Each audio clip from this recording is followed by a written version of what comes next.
متشابهه ويتلوه حق تلاوته. اللهم اجعلنا ممن يقيم حروفه وحدوده، ولا تجعلنا ممن يقيم حروفه ويضيع حدوده. اللهم اجعل القرآن العظيم لقلوبنا ضياء، ولأبصارنا جلاء، ولذنوبنا ممحصا، وعن النار مخلصا، ولأسقامنا دواء. اللهم اجعلنا من أهل القرآن الذين هم أهلك وخاصته. اللهم اجعله شفيعا لنا وحجة لنا لا حجة علينا يا رب العالمين. اللهم ألبسنا به الحلل، وأسكننا به الظلل، وزدنا به من النعم، وادفع به عنا النقم، واجعلنا به عند الجزاء من الفائزين، وعند النعماء من الشاكرين، وعند البلاء من الصابرين.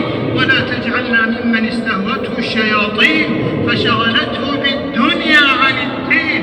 اللهم انفعنا وارفعنا بالقرآن العظيم الذي رفعت مكانه وأيدت سلطانه وبينت برهانه، وقلت يا أعز من قائل سبحانه فإذا قرأناه فاتبع قرآنه، ثم إن علينا بيانه، أحسن كتبك نظاما وأفصحها كلاما وأبينها حلالا وحراما، محكم البيان واضح البرهان، محروس من الزيادة والنقصان، فيه وعد ووعيد وتخويف وتهديد، لا يأتيه الباطل من بين يديه ولا من خلفه، تنزيل من حكيم حميد. اللهم اجعلنا بتلاوة كتابك منتفعين، ولأوامره ونواهيه خاضعين، وعند ختمه من الفائزين، وعند ختمه من الفائزين، ولثوابه حائزين، ولك في جميع شهورنا ذاكرين، ولك في جميع أمورنا راجين يا رب العالمين. اللهم انقلنا بالقرآن العظيم من الشقاء إلى السعادة، ومن النار إلى الجنة، ومن البدعة إلى السنة، ومن الشرك إلى التوحيد، ومن أنواع الشرور كلها إلى أنواع الخير كلها يا رب العالمين. اللهم صل على محمد، ولا تدع لنا في مقامنا هذا ذنبا إلا غفرته، ولا هما إلا فرجته، ولا كربا إلا نفسته، ولا دينا إلا قضيته، ولا مريضا إلا شفيته، ولا حاجة من حوائج الدنيا والآخرة إلا أعنتنا على قضائها ويسرتها برحمتك يا أرحم الراحمين. إلهنا إلهنا إلهنا، قد حضرنا ختم كتابك، قد حضرنا ختم كتابك،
الله، وتوفنا وأنت راض عنا غير غضبان، وبشرنا يا الله بروح وريحان ورب غير غضبان.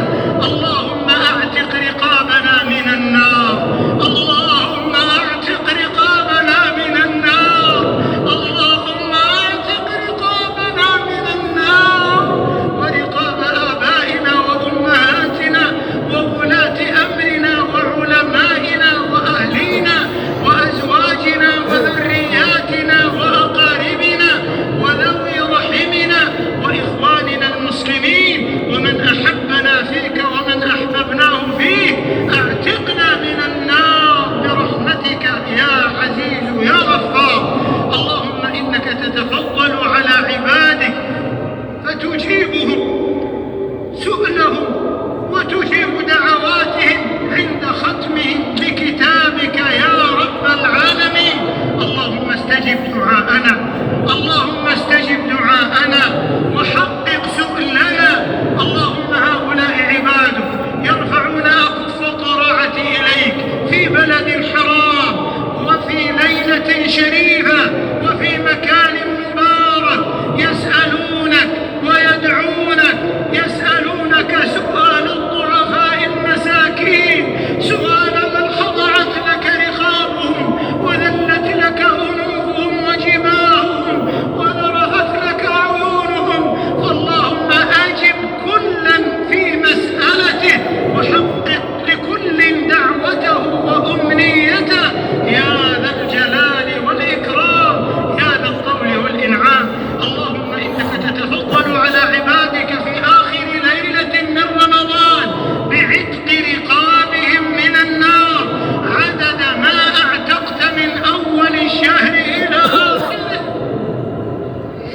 فاللهم اكتبنا في ختام هذا الشهر من عتقائك من النار يا أرحم الراحمين، يا أكرم الأكرمين، يا أجود الأجودين، يا من وسعت رحمته كل شيء، يا واسع المغفرة، يا سامع كل النجوى ويا كاشف كل بلوى. نسألك الجنة، نسألك الجنة، نسألك الجنة ونعوذ بك من النار. اللهم إنك عفو تحب العفو فاعف عنا، اللهم إنك عفو تحب العفو فاعف عنا، اللهم إنك عفو تحب العفو فاعف عنا.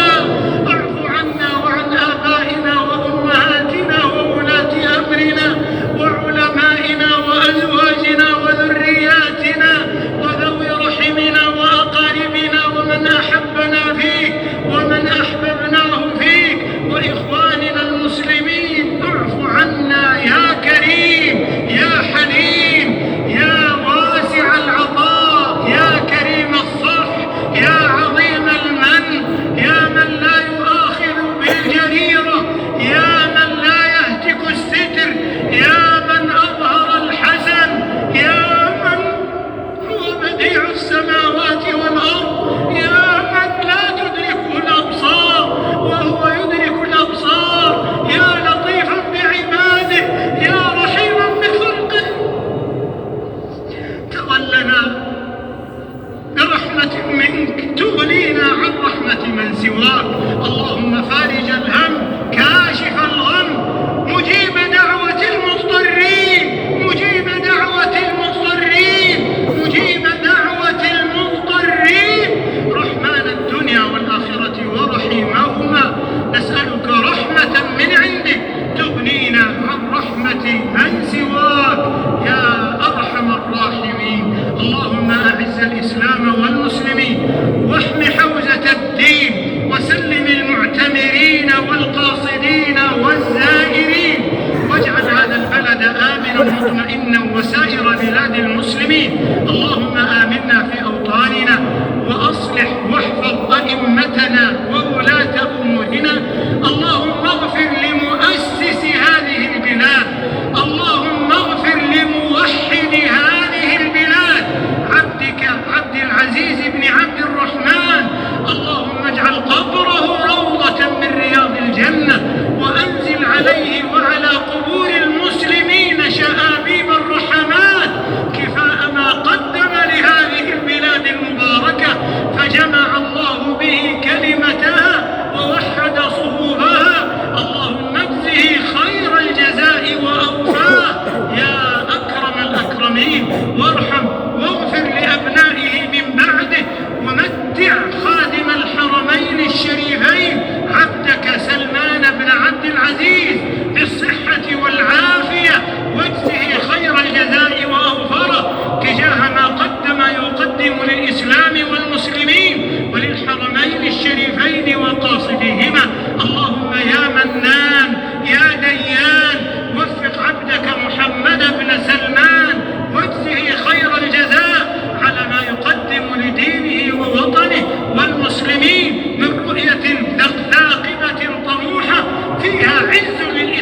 المسلمين وصلاح للبلاد والعباد يا رب العالمين. اللهم وفق جميع ولاة أمور المسلمين للحكم بشريعتك واتباع سنة نبيك صلى الله عليه وسلم.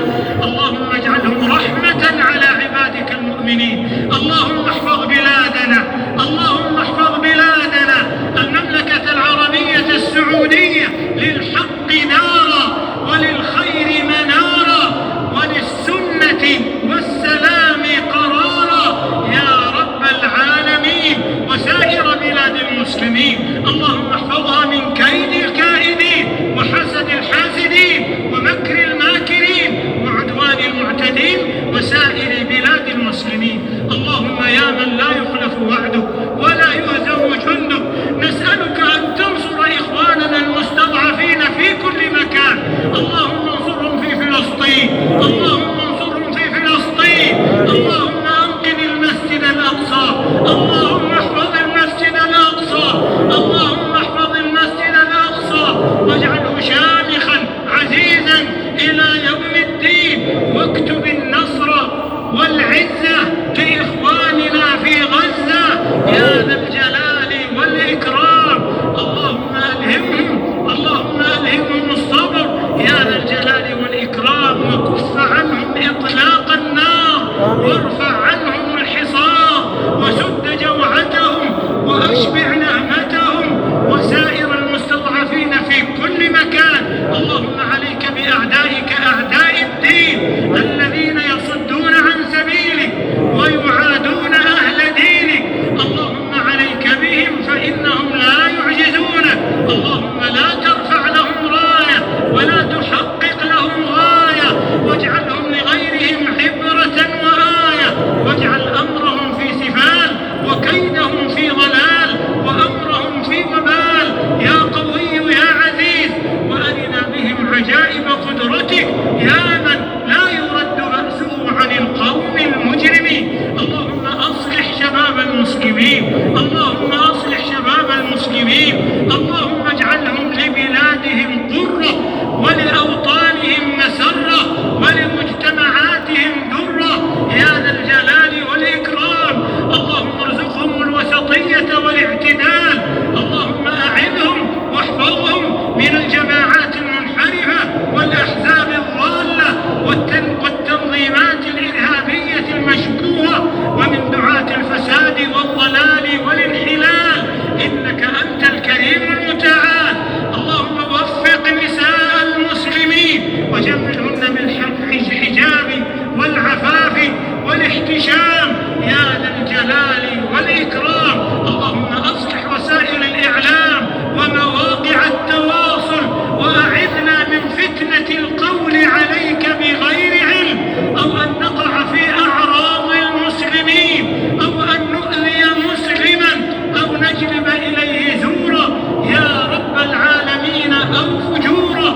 اللهم احفظنا وبلادنا من الشائعات والافتراءات والمسكرات والمخدرات، وبث الأمن والسلام والوئام والوحدة في جميع بلاد الإسلام وعلى جميع الأنام يا رب العالمين. اللهم ارفع المجاعة والخوف والفقر والجهل عن المسلمين في كل مكان يا رب العالمين. اللهم ادفع عنا الغلا والوباء والربا والزنا والزلازل والمحن وسوء الفتن ما ظهر منها وما بطن عن بلدنا وسائر بلاد المسلمين يا رب العالمين. اللهم احفظ لبلاد المسلمين أمنها وأمانها وسلامها، وعليك بمن يريد زعزعة أمنها واستقرارها. اللهم احفظها من الحروب والكروب والحوادث والخطوب يا رب العالمين. اللهم اختم لنا بخير، واجعل عواقب أمورنا إلى خير، وأعد علينا رمضان أعواما عديدة وأزمنة مديدة، ونحن في خير وصحة وحياة سعيدة. إلهنا ليس في الوجود رب سواك فيدعى، وليس في الكون إله غيرك فيرجى. نسألك ألا تردنا خائبين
والجمعيات والهيئات التي تقوم بأعمال الخير على وفق مرادك ومراد رسولك صلى الله عليه وسلم. اللهم وفق رجال أمننا، اللهم وفق رجال أمننا، اللهم وفق واحفظ رجال أمننا الذين يحرسون بإذنك أمننا ويحفظون بتوفيقك استقرارنا. اللهم وفقهم وأثبهم وأعنهم واجزهم خير الجزاء يا رب العالمين. اللهم اغفر لشهدائنا شهداء الواجب الذين قدموا أنفسهم في خدمة دينهم وولاة أمرهم ووطنهم ومقدساتهم. اللهم تقبلهم في الشهداء، اللهم عاف الجرحى، اللهم عاف الجرحى واشف المرضى وردهم جميعا سالمين غانمين منتصرين مظفرين. اللهم عليك بأعدائنا، كف عنا شرورهم، عليك بالأشرار، اصرف عنا شر الأشرار وكيد الفجار وشر طوارق الليل والنهار يا عزيز يا غفار. ربنا تقبل منا إنك أنت السميع العليم، وتب علينا إنك أنت التواب الرحيم، واغفر لنا ولوالدينا ووالديهم وجميع المسلمين والمسلمات الأحياء منهم والأموات إنك سميع قريب مجيب الدعوات.